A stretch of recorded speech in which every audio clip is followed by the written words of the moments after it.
खरगोश की चतुराई। किसी घने वन में एक बहुत बड़ा शेर रहता था। वह रोज शिकार पर निकलता और एक ही नहीं, दो नहीं, कई कई जानवरों का काम तमाम देता।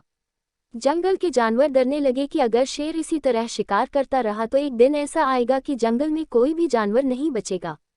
सारे जंगल में सनसनी फैल गई। शेर को रोकने के लिए कोई न कोई उपाय करना जरूरी था। एक दिन जंगल के सारे जानवर इकट्ठा हुए और इस प्रश्न पर विचार करने लगे। अंत में उन्होंने तय किया कि वे सब शेर के पास जाकर उनसे इस बारे में बात करें। दूसरे दिन जानवरों के एक दल शेर के पास पहुंचा। उनके अपनी ओर आते देख शेर घबरा गया और उसने गरजकर पूछा, क्या बात है? तुम सब यहाँ क्यों आ रहे हो? जानवर दल के नेता ने कहा, महाराज, हम आपके पास निवेदन करने आए हैं। आप राजा हैं और हम आपकी प्रजा। जब आप शिकार करने निकलते हैं तो बहुत जानवर मार डालते हैं। आप सबको खा भी नहीं पाते। इस तरह से हमारी संख्या कम होती जा रही है। अगर ऐसा ही होता रहा तो कुछ ही दिनों में जंगल में आपके सिवाय और कोई भी नहीं बचेगा। प्रजा के बिना राजा भी कैसे रह सकता है? यदि हम सभी मर जाएंगे तो आप भी राजा नहीं रहेंगे। हम चाहते हैं कि आप सदा हमारे राजा बने रहें। आपसे हमारी विनती है कि आप अपने घर पर ही रहा करें। हर रोज स्वयं आपके खाने के लिए एक जानवर भेज दिया करेंगे। इस तरह से राजा और प्रजा दोनों ही चैन से रह सकेंगे। शेर को लगा कि जानवरों की बात में सच्चाई है। उसने पल भर सोचा, फिर बोला, अच्छी बात नहीं है, मैं तुम्हारे सुझाव को मान लेता हूँ। लेकिन याद रखना, अगर किसी भी दिन तुमने मेरे खाने के लिए पूरा भोजन नहीं भेजा तो मैं जितने जानवर चाहूंगा मार डालूंगा। जानवरों के पास तो और कोई चारा नहीं। इसलिए उन्होंने शेर की शर्त मान ली और अपने अपने घर चले गए। उस दिन से हर रोज शेर के खाने के लिए एक जानवर भेजा जाने लगा। इसके लिए जंगल में रहने वाले सब जानवरों में से एक एक जानवर बारी बारी से चुना जाता था। कुछ दिन बाद खरगोशों की बारी भी आ गई। शेर के भोजन के लिए एक नन्हे से खरगोश को चुना गया। वह खरगोश जितना छोटा था उतना ही चतुर भी था।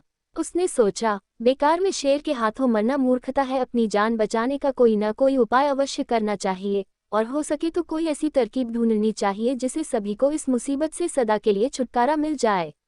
आखिर उसने एक तरकीब सोच ही निकाली। खरगोश धीरे धीरे आराम से शेर के घर की ओर चल पड़ा। जब वह शेर के पास पहुंचा तो बहुत देर हो चुकी थी। भूख के मारे शेर का बुरा हाल हो रहा था। जब उसने सिर्फ एक छोटे से खरगोश को अपनी ओर आते देखा तो गुस्से से बौखला उठा और गरज कर बोला, किसने तुम्हें भेजा है? एक तो पिद्दी जैसे हो, दूसरे इतनी देर से आ रहे हो। जिन बेवकूफ़ों ने तुम्हें भेजा है मैं उन सबको ठीक करूंगा। एक एक का काम तमाम न किया तो मेरा नाम भी शेर नहीं। नन्हे खरगोश ने आदर से जमीन तक झुककर, महाराज, अगर आप कृपा करके मेरी बात सुन ली तो मुझे या और जानवरों को दोष नहीं देंगे।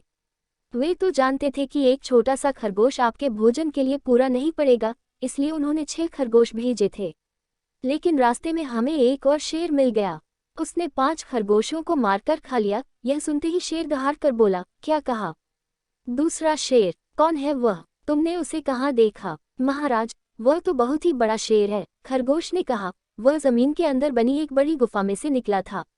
वह तो मुझे ही मारने जा रहा था, पर मैंने उससे कहा, सरकार, आपको पता नहीं कि आपने क्या अंधेर कर दिया है। हम सब अपने महाराज के भोजन के लिए जा रहे थे, लेकिन आपने उनका सारा खाना खा लिया है। हमारे महाराज ऐसी बातें सहन नहीं करेंगे। वे जरूर ही यहाँ आकर आपको मार डालेंगे। इस पर उसने पूछा, कौन है तुम्हारा राजा?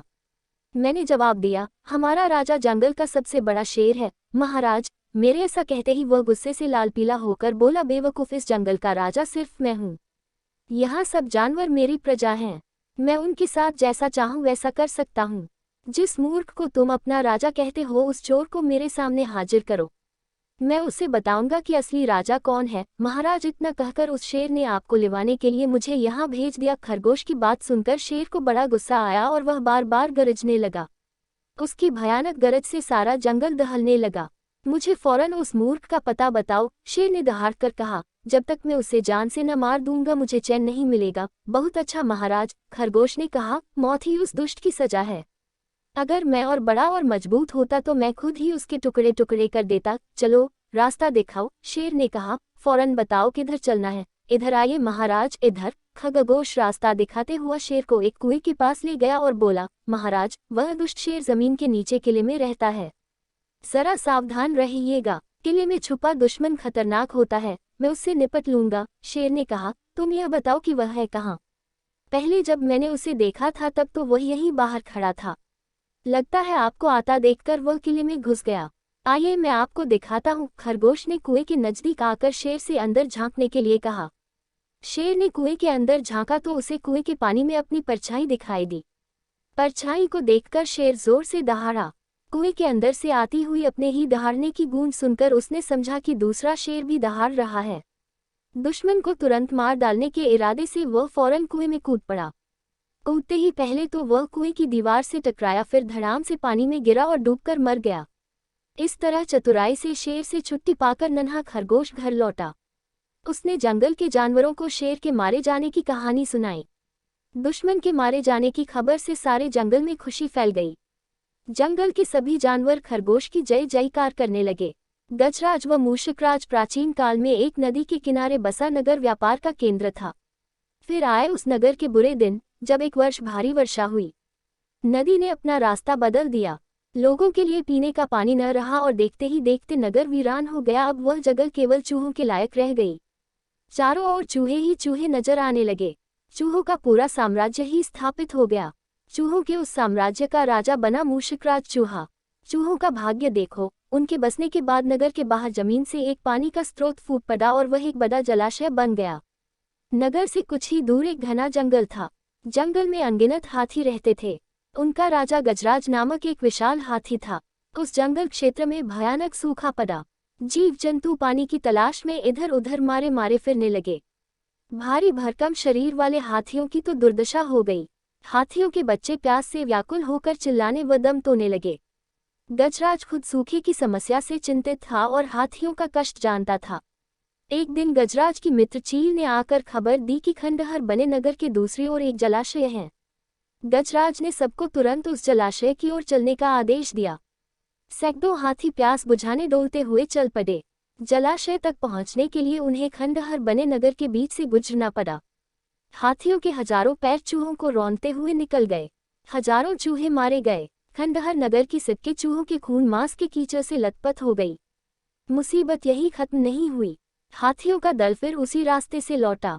हाथी रोज उसी मार्ग से पानी पीने जाने लगे। काफी सोचने विचारने के बाद मूषकराज के मंत्रियों ने कहा, महाराज, आपको ही जाकर गजराज से बात करनी चाहिए। वो दयालु हाथी है। मूषकराज हाथियों के वन में गया। एक बड़े पेड़ के नीचे गजराज खड़ा था। मूषकराज उसके सामने के बड़े पत्थर के ऊपर चढ़ा और गजराज को नमस्कार करके बोला। गजराज को मूषकराज का नमस्कार। हे महान हाथी, मैं एक निवेदन करना चाहता हूँ। आवाज गजराज के कानों तक नहीं पहुँच रही थी। दयालु गजराज उसकी बात सुनने के लिए नीचे बैठ गया और अपना एक कान पत्थर पर चढ़े मूषकराज के निकट ले जाकर बोला, नन्हे मियाँ, आप कुछ कह रहे थे, कृपया फिर से कहिए। मूषकराज बोला, हे गजराज, मुझे चूहा कहते हैं। हम बड़ी संख्या में खंडहर बनी नगरी में रहते हैं।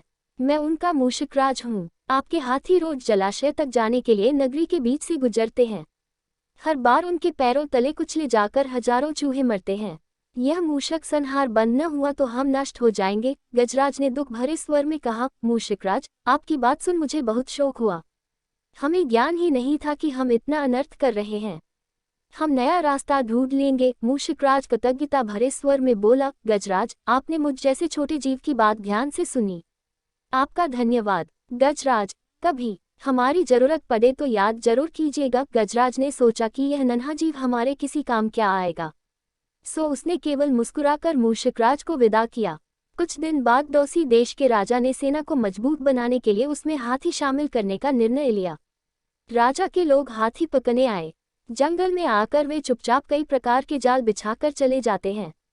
सैकड़ों हाथी पकड़ लिए गए।